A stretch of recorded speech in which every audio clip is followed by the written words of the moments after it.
बिस्मिल्लाहिर्रहमानिर्रहीम अस्सलाम वालेकुम डियर स्टूडेंट्स। अब हम अपना टॉपिक स्टार्ट करने जा रहे हैं नोमेनक्लेचर का। चैप्टर नंबर 13 का कार्बोक्सिलिक एसिड्स के अब हम नोमेनक्लेचर करेंगे स्टडी के। हमारे पास जो कार्बोक्सिलिक एसिड है उसको किस तरह से नेमिंग दी जाती है according to common name and according to IUPAC system. So अब देख लेते हैं सबसे पहले कि हमें पता है कि कार्बोक्सिलिक एसिड्स हमारे पास क्या है। ज्यादातर इस चैप्टर में हम मोनोकार्बोक्सिलिक एसिड को स्टडी करने जा रहे हैं, एलिफेटिक एंड एरोमेटिक दोनों के। सो हम कहते हैं कि जो मोनोकार्बोक्सिलिक एसिड है उनको हम फैटी एसिड्स का नाम भी देते हैं, यानी कि हम इनको फैटी एसिड्स भी कहते हैं। अब फैटी एसिड्स क्यों कहते हैं हम इनको? बिकॉज इनके जो हायर मेंबर्स हैं, इनकी सीरीज के जो हायर मेंबर्स हैं, जो कि पाल्मिटिक एसिड है, ओके, एंड स्टीयरिक एसिड है, ये दोनों इसके क्या है, हायर मेंबर के ग्रुप है स्टीयरिक एसिड। ये हमारे पास होता है जी C15H31 और यहाँ पर एक कार्बोक्सिलिक एसिड अटैच, ये C17H35COOH। सो इस तरह के जितने भी हायर मेंबर्स मौजूद है कार्बोक्सिलिक एसिड की सीरीज में, वो सारे कहाँ से ऑब्टेन्ड होते हैं? ये दोनों या फिर जितने भी हायर सीरीज के मेंबर हैं वो ऑब्टेन्ड होते हैं from the hydrolysis of the fats and oils. यानी कि हम फैट्स की हाइड्रोलिसिस करते हैं, ऑयल्स की हाइड्रोलिसिस करते हैं और फिर जाके हमें जो हायर मेंबर्स हैं जैसे स्टीयरिक एसिड और पाल्मिटिक एसिड, कार्बोक्सिलिक एसिड की सीरीज के जो हायर मेंबर है वो हमें मिलते हैं। सो इसी से हमें पाल्मिटिक और स्टीयरिक एसिड जैसे जो हायर मेंबर हैं कार्बोक्सिलिक एसिड की सीरीज के वो हमें मिलते हैं, इसलिए हम कार्बोक्सिलिक एसिड को फैटी एसिड्स भी कहते हैं। और अगर हम सही से मेंशन करें तो कार्बोक्सिलिक एसिड, सारे कार्बोक्सिलिक एसिड फैटी एसिड्स नहीं कहलाते, बल्कि हम अभी बात करें एलिफेटिक की। सो एलिफेटिक मोनोकार्बोक्सिलिक एसिड जो है वो हमारे पास क्या है, फैटी एसिड भी उनको हम कहते हैं, क्योंकि जो स्टीयरिक एसिड है और बाकी जो हायर मेंबर्स हैं इनके, उन्हीं को हम क्या करते हैं, हाइड्रोलाइज करते हैं from the fats and oils और फिर वो हमें मिलते हैं। अब हम कॉमन नेम्स की बात कर लेते हैं कि कॉमन नेम्स क्या है। कॉमन नेम्स वही है जो कि इनके पुराने नेम्स हैं, जो एसिड्स हैं उनको फाइंड किया गया था, डिस्कवर किया गया था, फिर उनके नेम्स जो है वो रखे गए थे according to their source of isolation. Means के जिस सोर्स से वो निकल रहे हैं, जिस सोर्स से हम उसको निकाल रहे हैं, आइसोलेट कर रहे हैं, सो उसी के नाम पर हम क्या रखते हैं, उनका नेम जो है वो रख लेते हैं, जो भी एसिड्स और जो भी ऑर्गेनिक कंपाउंड्स है। जिस तरह की अगर हम बात करें कि आंट की, जब आंट आपको काटती है, रेड आंट खास कर जो छोटी छोटी होती है लाल रंग की, जब वो काटती है आपको या फिर बाइट करती है तो उससे क्या होती है, इरिटेशन कॉज होती है। उसके काटने से इरिटेशन जो है कॉज होती है जहां पर वो काट रही होती है। अभी क्यों होता है ये इरिटेशन की वजह क्या है? फॉर्मिक एसिड है। फॉर्मिक एसिड जो है ये मौजूद होता है आंट्स के अंदर, और जो फर्स्ट फॉर्मिक एसिड जो है वो आइसोलेट किया गया था, निकाला गया था from the distillation of red ant. लेकिन रेड आंट की डिस्टिलेशन की गई थी और उसके अंदर से फॉर्मिक एसिड जो है वो निकाला गया था। और अगर हम लातीनी जुबान की बात करें तो लातीनी जुबान में जो चूटी है उसको हम बोलते हैं लैटिन वर्ड में फॉर्मिका। सो आप देख सकते हैं कि फॉर्मिका का मतलब क्या है, चूटी। सो इधर से हमारे पास फॉर्मिक नेम जो वो निकल गया और इसका नेम क्या पड़ गया, फॉर्मिक एसिड। सो इस तरह से नेमिंग दी जाती है, ये कॉमन नेम्स होते हैं। इसी तरह acidic acid was first obtained from, was first isolate from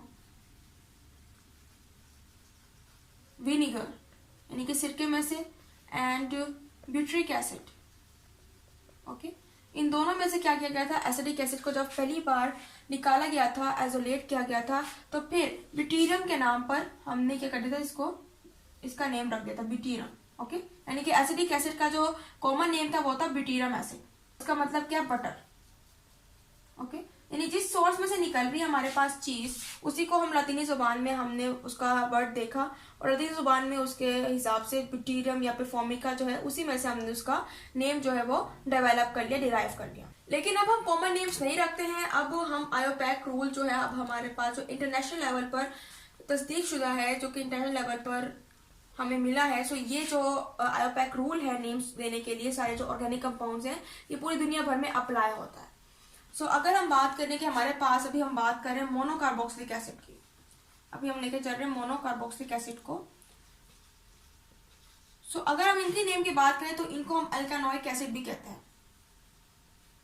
okay. एल्कानोइक acid क्यों कह रहे हैं? क्योंकि इसके अंदर डबल बॉन्डिंग मौजूद नहीं होती। अल्केन आपको पता है कि इधर अल्केन के अंदर सिंगल बॉन्डिंग जो है वो मौजूद होती है, अल्कीन के अंदर डबल और अल्काइन के अंदर ट्रिपल। अब मोनोकार्बोक्सिलिक में क्या होगा, हमारे पास जो डबल बॉन्डिंग है वो नहीं होगी। और ये अल्कानोइक वर्ड कहाँ से निकला है, अल्केन ही से निकला है। सिंपली ई जो है उसको क्या कर दिया, रिप्लेस करके ऑइल जो है वो निकाल दिए, जिससे हमारे पास ये अल्कानोइक एसिड बन गया। अब अल्केन से इसका नाम अल्कानोइक क्यों कर दिया, अब उसको अल्कानोइक एसिड भी क्यों कहा जाता है? क्योंकि जब आप कोई भी एसिड का स्ट्रक्चर देख रहे होते हैं उसके अंदर कितने कार्बन एटम्स हैं, उसी के मुताबिक उसको नेम दिया जाता है इन द आयोपैक नेम। इस तरह के अगर आप फॉर्मिक एसिड की बात करें ओके, फॉर्मिक एसिड का आपके पास ये है फॉर्मूला है, स्ट्रक्चरल फॉर्मूला जो है आपके पास ये है, जिसके अंदर ये कार्बोनिल ग्रुप है और ये हाइड्रोक्सिल ग्रुप है और यहाँ पर हमारे पास एक हाइड्रोजन का मॉलिक्यूल जो है वो अटैच्ड हुआ हुआ है। अब इस केस में क्या हो रहा है कि आपका ये जो स्ट्रक्चर फॉर्मूला है उसका कॉमन नेम है फॉर्मिक एसिड, जिसका मतलब है आंट, ओके, जो फॉर्मिका से निकला है, लैटिन वर्ड से निकला है।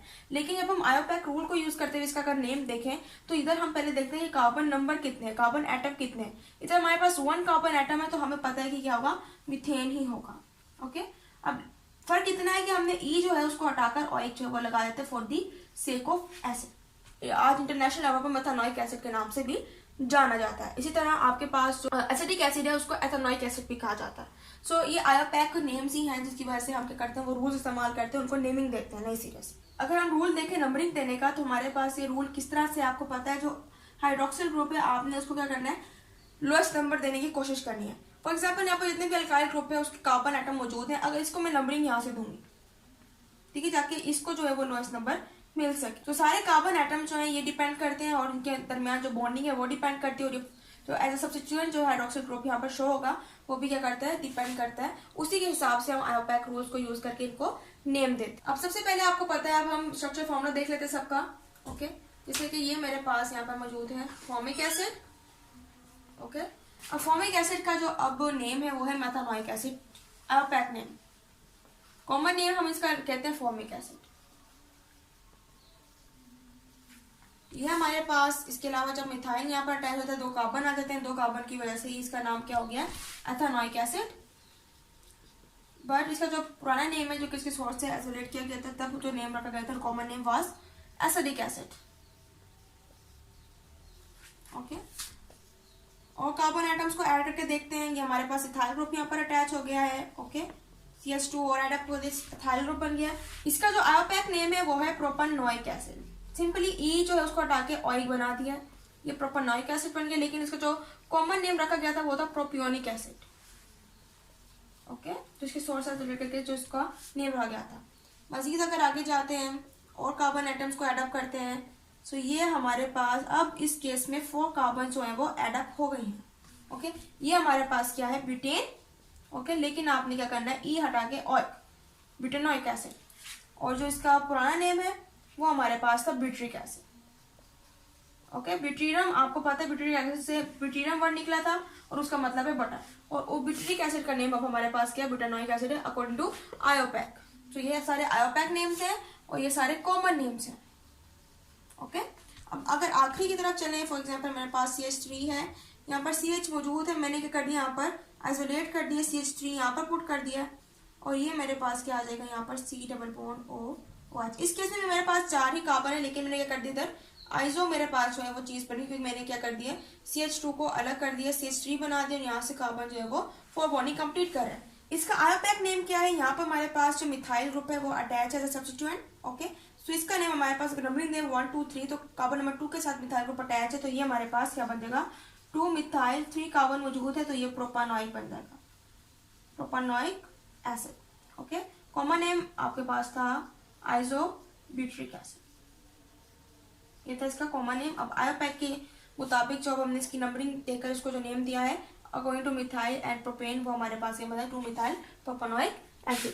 तो ये था आज का हमारा लेक्चर। मुझे आपको लेक्चर समझ आएगा इंशाल्लाह। अगले लेक्चर में मजीद जो प्रोसेस है इसके सारे उनको हम स्टडी करेंगे, किस तरह से रिएक्शन हो रहा है, किस तरह से कार्बोक्सिलिक एसिड जो है वो प्रिपेयर होती है। सो अगले लेक्चर में मिलेंगे, तब तक के लिए अल्लाह हाफिज।